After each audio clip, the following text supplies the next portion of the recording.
Hello friends, welcome back to our money mommy mindset channel. இன்னைக்கு வந்து நம்ம எதை பற்றி பார்க்க போகிறோம் அப்படின்னா, என்னோட ஃபஸ்ட்டு 10 பவுன் நான் எப்படி சேர்த்தேன் அப்படிங்கிறத பார்க்க போகிறோம். 2008 வந்து நான் டிப்ளமோ நர்சிங் முடிச்சிட்டேன். முடிச்சதுக்கப்புறம் பார்த்தீங்கன்னா, அப்போ நான் யங் ஒரு 20 இயர்ஸ் தான் எனக்கு ஆச்சு. எனக்கு வந்து டிப்ளமோ முடிச்சதுக்கு அப்புறமே வந்து 6 மந்த் இன்டர்ன்ஷிப் கொடுத்துருந்தாங்க. அந்த 6 மந்த் இன்டர்ன்ஷிப்பில் பார்த்தீங்கன்னா 500 rupees வந்து எனக்கு salary கொடுப்பாங்க. அதான் நான் ஃபஸ்ட்டு வாங்கின முதல் சம்பளம். அந்த 500 rupeesல வந்து 200 to 300 rupees வந்து எனக்கு வந்து பஸ்ஸுக்கு போயிடும். சம்டைம்ஸ் வந்து நான் வீட்டிலேருந்து சாப்பாடு எடுத்துட்டு போக மாட்டேன். கடையில் எப்பயாச்சும் ஒரு தோசை 2 இட்லி அந்த மாதிரி வாங்கி சாப்பிடுவேன். ஸோ அந்த டைமில் வந்து எனக்கு 200 to 300 வந்து என்னோட ட்ராவலிங்க்கு சம்டைம்ஸ் என்னோட ஃபுட்டுக்கு போயிடும். மீதி இருக்கிறது வந்து பார்த்தீங்கன்னா அந்த 200 rupees தான். அதில் 100 rupees எனக்கு தேவையான பொருளெல்லாம் நான் வாங்கிப்பேன். மீதி உள்ள 100 rupees மட்டும் நான் சேர்த்து வச்சிருப்பேன். ஸோ அவ்வளோதான் என்னால் சேர்த்து வைக்க முடிஞ்சது. நான் வேலை பார்க்குறப்போ 500 வாங்கினப்போ அதுக்கப்புறம் என்ன பண்ணேன்னா, இதே லெவலில் இருக்கக்கூடாது, நம்ம இதுக்கு மேலே ஜம்ப் ஆகணும், ஒரு பெரிய வேலைக்கு போகணும், அடுத்து நெக்ஸ்ட் வேலைக்கு போகணும் அப்படின்னு சொல்லி சென்னையில் அப்ளை பண்ணேன். ஸோ எனக்கு சென்னையில் அப்ளை பண்ணதுமே வந்து எனக்கு ஜாப் கிடச்சிச்சு. ஜாப் வந்து 3000 rupeesக்கு ஜாப் ப்ளஸ் வந்து ஃபுட் அண்ட் அக்கமடேஷன் ஃப்ரீயாகவே எனக்கு கிடச்சிச்சு. ஸோ அதனால் வந்து ஃபஸ்ட்டு மந்த் சேலரி வந்து 3000 rupees எனக்கு கொடுத்தாங்க. அந்த 3000 rupeesல நான் வந்து ஒரு 250 rupees தான் நான் செலவு பண்ணியிருப்பேன், என்னோட ஓன் செலவு. ஏன்னா வந்து எனக்கு வந்து அங்கே வந்து சாப்பாடும் தங்குற இடமும் ஃப்ரீயாக கொடுத்ததுனால என்னால் வந்து ஒரு 250 rupeesக்கு வந்து ஒரு மில்க் வாங்குறது, ஸ்நாக்ஸ் வாங்குறது அந்த மாதிரி மட்டும் வாங்கிட்டு மீதி வந்து ஒரு 2750 rupees வந்து என்னோட கிராண்ட் மாட்ட கொண்டு வந்து கொடுத்தேன். என்னோட ஃபஸ்ட் மந்த் சம்பளம் இது, நீங்கள் வந்து கண்டிப்பாக வாங்கிக்கணும் அப்படின்னு சொல்லிட்டு கொடுத்தேன். பட் எங்கள் கிராண்ட் என்ன சொன்னாங்க தெரியுமா, இது உன்னோட காசு, நீ கஷ்டப்பட்டு சம்பாதிச்சிருக்க, அதனால நீ தான் இந்த பணத்தை மேனேஜ் பண்ணணும் அப்படின்னு சொல்லிட்டு ஃபுல் பொறுப்பு என்கிட்ட கொடுத்துட்டாங்க. ஸோ நான் அதுக்கப்புறம் வந்து ரொம்ப யோசிச்சு இந்த காசை வந்து நம்ம வச்சிருக்கோம், கண்டிப்பாக வந்து நம்ம ஏதாவது யூஸ்ஃபுல்லாக நல்லதாக பண்ணணும் அப்படின்னு சொல்லிட்டு நான் வந்து காசு வந்து இது பண்ண ஆரம்பித்தேன்.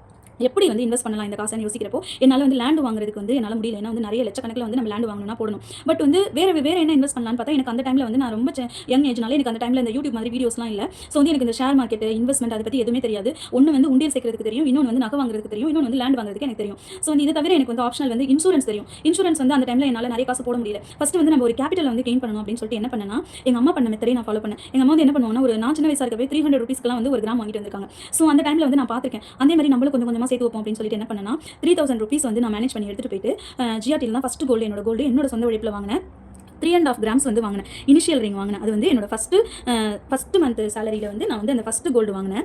அதுக்கப்புறமே பார்த்துக்கிட்டிங்கன்னா வந்து எனக்கு வந்து அந்த கோல்டு வாங்கினதுமே வந்து இன்ட்ரெஸ்ட் ரொம்ப வர ஆரம்பிச்சிருச்சு. ஸோ என்ன பண்ணேன்னா, ஒரு 3 months வரைக்கும் 3 months வந்து என்னோட சேலரியை வந்து ஹோல்டு பண்ணி வச்சிருந்தேன். ஹோல்டு பண்ணி வச்சதுக்கப்புறம் வந்து பார்த்தீங்கன்னா ஒரு 9000 ஆச்சு. அந்த டைமில் வந்து கொஞ்சம் ஓவர் டைம்லாம் நான் பார்ப்பேன். ஏதாவது ஓவர் டைம் பார்க்குறேன் அப்படின்னு சொன்னால் பார்ப்பேன். ஒரு எக்ஸ்ட்ரா ஒரு மந்த்லி வந்து 500 அந்த மாதிரி கிடைக்கும். ஸோ அதையும் சேர்த்து வச்சு வந்து நான் ஜிஆர்டியில் தான் வந்து பேங்கிள் எடுத்தேன். பேங்கிள் வந்து 1.5 pound எடுத்தேன். 1.5 pound வந்து அப்போதைக்கு வந்து 12,500 rupeesக்கு தான் நான் வாங்கினேன். அந்த 1.5 pound வந்து 12,500 rupeesக்கு தான் வாங்கினேன். ஸோ வாங்கிட்டு என்ன பண்ணேன் அப்படின்னா, அதுக்கப்புறம் வந்து ஒரு 2 மாதம் திரும்பியும் வந்து சேலரியை வந்து ஹோல்ட் பண்ணி வச்சேன். 2 month திரும்பியும் சேலரியை வந்து ஹோல்ட் பண்ணி வச்சுட்டு திரும்ப வந்து என்ன பண்ணேன்னா, ஜிமிக்கி வந்து 5 கிராமுக்கு வாங்கினேன். ஏன்னா வந்து இது எல்லாமே வந்து என்னோட மேரேஜுக்காக வந்து நானே வந்து எனக்கு பிளான் பண்ணிக்கிட்டேன். ஏன்னா வந்து எனக்கு பேரண்ட்ஸ் இல்லாதனால என்னோட வரவு செலவு கணக்கு, என்னோட மணி, நான் சேர்க்கறது எல்லாமே வந்து நானே வந்து மேனேஜ் பண்ணணும். எங்கள் பாட்டி வந்து என்கிட்ட கொடுத்துட்டாங்க. அது பார்த்தீங்கன்னா வந்து அந்த டைமில் வந்து நான் 3.5 gram ப்ளஸ் வந்து 1.5 பவுன் கோல்டு ப்ளஸ் வந்து 5 கிராம் வந்து ஜிமிக்கி வாங்கியிருந்தேன். ஸோ இது எல்லாமே சேர்த்து என்ன பண்ணேன் அப்படின்னா, கொண்டு போய் அடகு வச்சதுக்கப்புறம் என்ன பண்ணேன்னா, அவங்க ஒரு அமௌண்ட் கொடுத்தாங்க. அந்த அமௌண்ட் என்ன பண்ணேன்னா, எங்கள் ஹாஸ்பிட்டலில் வந்து எப்போவுமே வந்து டெபாசிட் மணி வந்து கொடுப்பாங்க.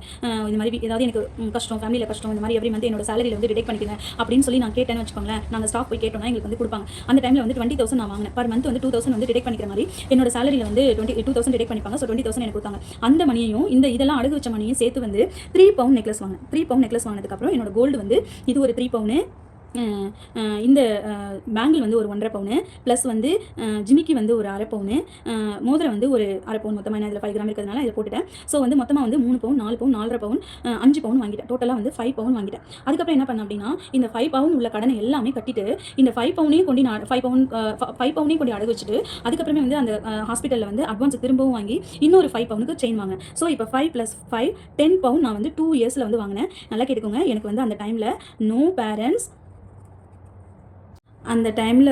நோ பேரண்ட்ஸு ஃபினான்ஷியல் சப்போர்ட்டு எதுவுமே கிடையாது. இருந்தாலுமே வந்து ஒன்றுமே இல்லாத நான் ஜீரோவில் ஆரம்பித்தேன்னா நான் வந்து ஒரு 10 pound என்னால் சேர்க்க முடிஞ்சுது. ஏன்னா வந்து எனக்கு வந்து ரொம்ப மோட்டிவேஷனாக இருந்துச்சு. கோல்டு நம்ம எப்படியாவது சேர்க்கணும், எப்படியாவது நம்ம வாங்கணும், ஒரு 10 poundனாவது நம்மளோட கல்யாணத்துக்கு நம்ம வாங்கி வைக்கணும், நம்ம பாட்டியை கஷ்டப்படுத்தக்கூடாது அப்படின்னு சொல்லிட்டு நான் ரொம்ப எஃபோர்ட் போட்டு யோசித்து என்ன பண்ணலான்னு யோசிச்சு நான் பண்ணதான் வந்து இந்த 10 pound ஃபஸ்ட்டு வாங்கிட்டேன். வந்து நான் கோல்டு சேவிங்காக என்னென்ன நான் பண்ணிகிட்ருக்கேன் அப்படின்னு தான் உங்ககிட்ட சொல்ல போகிறேன். ஃபஸ்ட்டு வந்து நான் வந்து எப்போவுமே வந்து இங்கே சிங்கப்பூர் வந்ததுக்கப்புறம் வந்து செகண்ட் ஹேண்டில் கோல்டில் இன்வெஸ்ட் பண்ண ஆரம்பிச்சிட்டேன். ஏன் இன்வெஸ்ட் பண்ணேன்னா, இதில் வந்து no GST, no making charge. So வந்து நான் வந்து இந்த கோல்டில் வந்து இன்வெஸ்ட் பண்ணுறப்போ வந்து எனக்கு வந்து கொஞ்சம் நிறைய வந்து காசு மிச்சப்பட்டுச்சு. ஸோ அதனால் வந்து நான் இந்த ஆப்ஷனை சூஸ் பண்ணேன். என்ன தான் நம்ம புது கோல்டு வாங்கியிருந்தாலுமே நம்ம வந்து ரிட்டர்ன் பண்ணுறப்போ வந்து அதே காசுக்கு தான் எடுப்பாங்க. ஸோ சிங்கப்பூரில் பார்த்திங்கன்னா இந்த மாதிரி நிறைய செகண்ட் ஹேண்ட் ஷாப் இருக்கும், pound shop, second hand shop இருக்கும், நம்ம இங்கே வாங்கலாம். அதுக்கப்புறம் என்ன பண்ணேன்னா சீட்டு கட்ட ஆரம்பித்தேன். சீட்டு பணம் இப்போ வந்து ஒரு டார்கெட் வச்சுருப்பேன். இந்த சீட்டு பணத்தை வாங்கி நம்ம வந்து ஒரு நகை வாங்கணும் அப்படின்னு சொல்லி வச்சுருப்பேன். ஸோ அந்த சீட்டு பணம் பார்த்திங்கன்னா ஒரு சில சமயம் வந்து 6 மாதம் இருக்கும், ஒரு சில சமயம் 1 இயர் இருக்கும். ஸோ நான் அதை கட்டுறப்போ வந்து ஒரு லம்பாக ஒரு அமௌண்ட்டு கிடைக்கும். அந்த அமௌண்ட்டை வச்சு நான் இன்னும் கொஞ்சம் காசு போட்டு கோல்டு பர்ச்சேஸ் பண்ணுவேன். அதுக்கப்புறமே என்ன பார்த்திங்கன்னா தேர்டு என்ன பண்ணுவேன் அப்படின்னு பார்த்திங்கன்னா, எனக்கு வந்து என்னோடய பர்த்டேக்கு கம்பல்சரி கிஃப்ட்டு எனக்கு கொடுத்துப்பேன். ஏன்னா வந்து நம்ம கஷ்டப்பட்டு சம்பாதிக்கிறோம். அது என்னன்னு தெரியல, எனக்கு வந்து பிறந்த நாள் அன்றைக்கி வந்து புதுசாக ஏதாவது அட்லீஸ்ட் 1 கிராமுக்கு நகை போட்டிருக்கணும் அப்படிங்கிற மனசு வந்து எனக்கு ஆசை இருக்கும். அதனால் வந்து நான் எப்போ வந்து சம்பளம் வாங்கி வேலை பார்க்க ஆரம்பிச்சனோ, இங்கே சிங்கப்பூர் வந்து வேலை பார்த்து சம்பளம் வாங்க ஆரம்பிச்சனோ, அப்போலேருந்து என்னோடய பர்த்டேக்கு வந்து எனக்கு நானே கிஃப்ட் பண்ணிப்பேன். ஸோ அது மாதிரி நான் வந்து பர்த்டேக்கு எல்லா பர்த்டேக்குமே வந்து நான் வாங்கியிருக்கேன் இங்கே ஆஃப்டர் சிங்கப்பூர் வந்ததுக்கப்புறம். 4வதாக என்ன பண்ணிகிட்ருக்கேன்னு பார்த்தீங்கன்னா, உண்டியலில் வந்து எனக்கு வந்து சின்ன வயசுலேருந்தே உண்டியல் சேர்க்குறது ரொம்ப பிடிக்கும். இதுதான் இப்போதைக்கு நான் வந்து இந்த உண்டியல் தான் சேர்த்துட்ருக்கேன். என்னோடய டார்கெட் வந்து $5000. ஸோ வந்து நான் இந்த உண்டியலை வந்து நான் சேர்த்துட்டு இருக்கேன் இப்போதைக்கு. உண்டியல் சேர்க்குறது வந்து எனக்கு ரொம்ப பிடிக்கும். ஏன்னா வந்து சின்ன வயசுலேருந்தே எனக்கு இன்ட்ரெஸ்ட் அதிகம் உண்டியல் சேர்க்குறது. ஸ்கூல்லலாம் வந்து இந்த சிறு சேமிப்பு திட்டம், உண்டியலில் செய்கிறது இதெல்லாம் பண்ணி நான் நிறைய காசு சேர்த்து வைப்பேன். இப்போ அந்த ஹேபிட்டை வந்து நம்ம விட்டுறக்கூடாது அப்படிங்கிறதுனால நான் இப்போவும் கண்டினியூ பண்ணுறேன். இந்த உண்டியல் வந்து $5000 வந்து இதில் சேர்க்கலாம். நம்ம எப்பப்போ காசு போடுறோமோ அப்பப்போலாம் நம்ம வந்து மார்க் பண்ணி வைக்கலாம், எவ்வளோ சேர்ந்துருக்குன்னு நம்மளுக்கு தெரியும். அதுக்கப்புறம் 5வது ஆப்ஷனாக நான் என்ன பண்ணுறேன் அப்படின்னு பார்த்தீங்கன்னா, போனஸ். இங்கே சிங்கப்பூரில் பார்த்திங்கன்னா ஜூலை அண்டு ஜானில் ஒரு நல்ல போனஸ் வரும். இந்த போனஸில் என்ன பண்ணுவேன்னா, எனக்கு ஞாபகமாக எப்பயுமே இருக்கணும். போனஸ் டைமில் வந்து அந்த போனஸ் வாங்கினதுக்கு நான் கஷ்டப்பட்டதுக்கு எனக்குன்னு ஏதாவது ஒரு நகை ஞாபகமாக இருக்கணும் அப்படின்னு சொல்லிட்டு நான் எப்போவுமே போனஸ் டைமில் அது 1 கிராமாக இருந்தாலும் சரி, 1 பவுனாக இருந்தாலும் சரி, அந்த டைமில் என்னோடய ஃபேமிலி சுச்சுவேஷனை பொறுத்து நான் வந்து கோல்டு வாங்குறது எனக்கு எப்போவுமே வந்து இது வழக்கம். ஸோ அதனால் நான் ஜூலை, ஜனவரி கண்டிப்பாக ஏதாவது சின்னதாக ஒரு கோல்டு எடுத்துருவேன். அதுக்கப்புறமே பார்த்திங்கன்னா, என்னோடய சம்டைம் வந்து ஓவர் டைமுக்கு ஆள் இல்லை அப்படின்னு சொல்லி சம்டைம் கூப்பிடுவாங்க. அதுக்கப்புறமே பார்த்திங்கன்னா, நைட் ஷிஃப்ட் போனால் வந்து அலவன்ஸ் கிடைக்கும். ஒரு சர்டைன் நைட்டுக்கு மேலே போனால் வந்து கொஞ்சம் காசு வந்து எக்ஸ்ட்ரா கிடைக்கும்.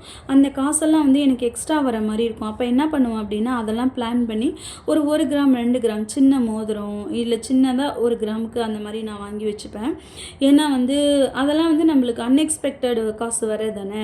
ஸோ அந்த காசை வந்து நான் வந்து எதுக்காக வேஸ்ட் பண்ணணும்னு சொல்லிட்டு, செலவாக ஆக்கணும்னு சொல்லிட்டு, ஞாபகமாக அது இருக்கட்டும் அப்படின்னு சொல்லிட்டு நான் வந்து அந்த மணிலாம் கொஞ்சம் வர நான் வந்து இந்த ஓடி மணி இல்லை நைட் ஷிஃப்ட் அலவன்ஸ்லாம் கிடைக்கிதுன்னா அதை வந்து நான் வந்து கோல்டாக கன்வெர்ட் பண்ணி வாங்கி வச்சுப்பேன். அதுக்கப்புறம் வந்து அடுத்தது என்ன பண்ணுவேன்னா, கோல்டு ப்ரைஸ். இப்போ வந்து ரீசெண்ட்லி வந்து கோல்டோட விலை வந்து ஒரு 2-3 மாதத்துக்கு முன்னாடி பார்த்திங்கன்னா வந்து ஒரு $200, $210, $211 போயிட்டு இருந்துச்சு. ஸோ அந்த டைமில் என்னால் கோல்டு வாங்க முடியல. ஆனால் இப்போ சடனாக வந்து ஒரு $160 அந்த மாதிரிலாம் வந்துச்சு. $160, $170, $174 இப்போ ரீசெண்டாக ஒரு 10 நாளைக்கு முன்னாடி 15 நாளைக்கு முன்னாடி இருந்தது. ஸோ அந்த டைமில் என்ன பண்ணேன்னா, நான் புக்கிங் பண்ணிவிடுவேன். என்கிட்ட காசு இருக்காது. பட் வந்து இப்போ என்ன பண்ணேன்னா, ஒரு சில நகை கடையில் வந்து 10% வந்து கொடுத்து புக் பண்ணி வச்சுக்கலாம் கோல்டு. 6 மாதம் டைம் கொடுப்பாங்க. அந்த 6 மாதத்துக்குள்ளே வந்து நம்ம வந்து அந்த நகையை வந்து எடுத்துடணும். ஃபுல் பணம் கட்டி வந்து நம்ம எடுத்துடணும். ஸோ அந்த மாதிரி வந்து எனக்கு வந்து புக் பண்ணி வச்சுருவேன். அந்த டைமில் காசு வந்து கம்மியாக இருக்கப்போ வந்து நான் புக் பண்ணி வச்சுருவேன். ஸோ அந்த மாதிரி வந்து நான் நிறைய டைம் வாங்கியிருக்கேன். அதுக்கப்புறமே பார்த்துக்கிட்டிங்கன்னா வந்து 8வதாக நான் வந்து பண்ணது வந்து நோ மேக்கிங் சார்ஜ். இப்போ வந்து நிறைய நகை கடையில் வந்து no making charge, no GST இருக்கும். புது நகை தான். பட் வந்து என்னென்னா ஒரு சில சிங்கப்பூரில் பார்த்தீங்கன்னா ஒரு சில கடையில் வந்து நோ மேக்கிங் சார்ஜ் நோ ஜிஎஸ்டின்னு போட்டு வந்து வச்சுருப்பாங்க. அந்த டைம் அதில் போய் நம்ம வாங்கினோன்னா கொஞ்சம் வந்து கோல்டோட மணி வந்து சேவ் ஆகும், கொஞ்சம் நம்ம சேவ் பண்ணலாம். நார்மலாக ஜிஎஸ்டியோட வாங்குகிற நகைக்கும் இதுக்கும் கொஞ்சம் டிஃப்ரென்ஸ் வரும். அதனால் வந்து நான் இதில் போய் வாங்குவேன்.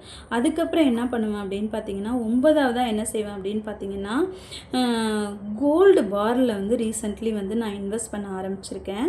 ஒரு 5 கிராம் 10 கிராம் அந்த மாதிரி வந்து நான் வாங்க ஆரம்பிச்சிருக்கேன்.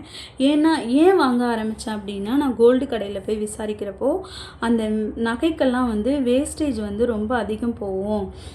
நம்ம ரிட்டர்ன் பண்ணுறப்ப வந்து இந்த கோல்டு பாருக்கு வந்து 3% தான் போகும் அப்படின்னு சொன்னாங்க. அதனால் என்னால் முடிஞ்ச அளவு ஒரு 5 கிராம் 10 கிராம் அந்த மாதிரி கோல்டு காயினா இல்லை பாராவோ வாங்கி வச்சுருக்கேன். ஸோ நம்ம இது ரிட்டர்ன் பண்ணுறப்போ வந்து நம்மளுக்கு நல்ல வேல்யூவாக இருக்கும்னு சொல்லி தான் வந்து நான் இந்த ஆப்ஷனை வந்து சூஸ் பண்ணேன். 10வதாக என்ன பண்ணேன் அப்படின்னு கேட்டிங்கன்னு வச்சிங்களேன், சம்டைம்ஸ் வந்து எனக்கு வந்து நானே கிஃப்ட் பண்ணிக்கணும். ஏதாவது ஒரு மந்தில் வந்து தோணும், ஏதாவது ஒரு டிசைன் நல்ல டிசைனாக பார்த்துருப்பேன், ரொம்ப அழகாக இருக்கும் அந்த டிசைனு. ஸோ வந்து எனக்கு அது வாங்கணும் போடணும்னு ஆசையாக இருக்கும். அந்த டைமில் ஏன் நம்மளுக்கு நம்மளே கிஃப்ட் கொடுத்துக்கக்கூடாது?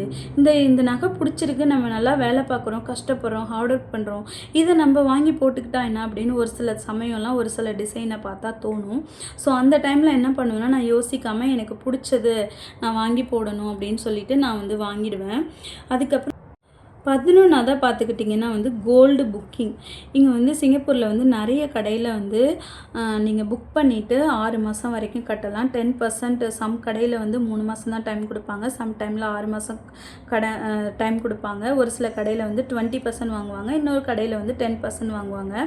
ஸோ என்ன பண்ணுவேன்னா என்கிட்ட ஒரு இப்போ அந்த நகையோட வேல்யூ வந்து ஒரு $1000 அப்படின்னா என்கிட்ட ஒரு $200 எக்ஸ்ட்ரா இருக்குது அப்படின்னா என்ன பண்ணுவேன்னா நான் போய் எனக்கு ஏதாவது ஒரு சின்னதாக ஒரு செயினோ இல்லை வந்து ஒரு ரிங்கோ அந்த மாதிரி வந்து ஒரு $100 $200 கொடுத்து புக் பண்ணி வச்சுருவேன். இப்போ அப்படி நம்ம புக் பண்ணுறதுனால என்ன லாபம் அப்படின்னு கேட்டிங்கன்னா அந்த நகையோட ரேட்டு நம்ம 6 மாதம் கழித்து எடுத்தால் கூட வந்து சேமாக தான் இருக்கும். அந்த அந்த ரேட்டு வந்து அந்த ப்ரைஸை வந்து ஏற்ற மாட்டாங்க. ஸோ அதனால் இதில் எனக்கு ஒரு பெனிஃபிட் என்னென்னா இப்போ நான் $170 புக் பண்ணேன் அப்படின்னா 6 மாதம் கழித்து நான் அந்த விலைக்கு அந்த நகையை எனக்கு கொடுத்துருவாங்க. ஸோ நம்மளுக்கு தெரியாது, சில சமயம் வந்து $200 கூட போகலாம், $250 போகலாம். ஸோ வந்து நம்மளுக்கு அந்த டைமில் எவ்வளோ விலை வந்தாலும் நம்ம புக் பண்ணி எந்த விலையில் நம்ம புக் பண்ணியிருக்கோமோ அதோட மட்டும்தான் நம்மளுக்கு கொடுப்பாங்க.